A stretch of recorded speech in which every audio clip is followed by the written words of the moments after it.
የት ያስፈልጋል አብሪ ዞር ዞር ብለህ መኪናውን ታሳይልኛለህ ይሄ መኪና በጣም በሐዘን ነው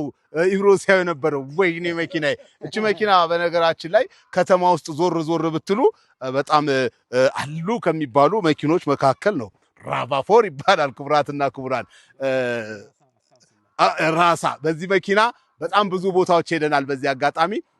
ታስታውሱ ከሆነ ሸዋሮቢት አካባቢ በዚህ በጦርነቱ የተጎዱ ወገኖቻችንን ለማገዝ ሄደን ነበር ያኔም ኢብሮ አለው እኔ መጣ ይምጣ ብሎን ራሳ ድረስ በዚህ መኪና ገብተን ነበር ታዲያ ዛሬ ደግሞ ዋስ ገበታ መተናል ዋስ ገበታ የት ነው እስቲ የምታውቁ ጻፉልኝ ነገር ግን ዋስ ገበታ የመጣ ነው ደግሞ ከውሃ ችግር ጋር በተያያዘ ማህበረሰቡን እንዴት ማገዝ እንችላለን የሚለውን ለማየት ነው ታዲያ በባስ ከተሳፈርን በኋላ ኢብሮ አረ ምን በወጣችሁ በባስ አራ አይሆንም ብሎ ይሄው ራቫፎሩን ይዟት መጣ አዋራ ሆናለች ግዴ ለግዴ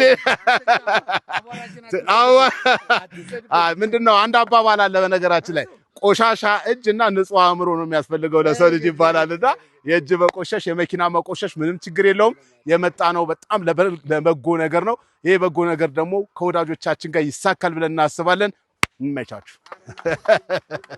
ይመች Thank you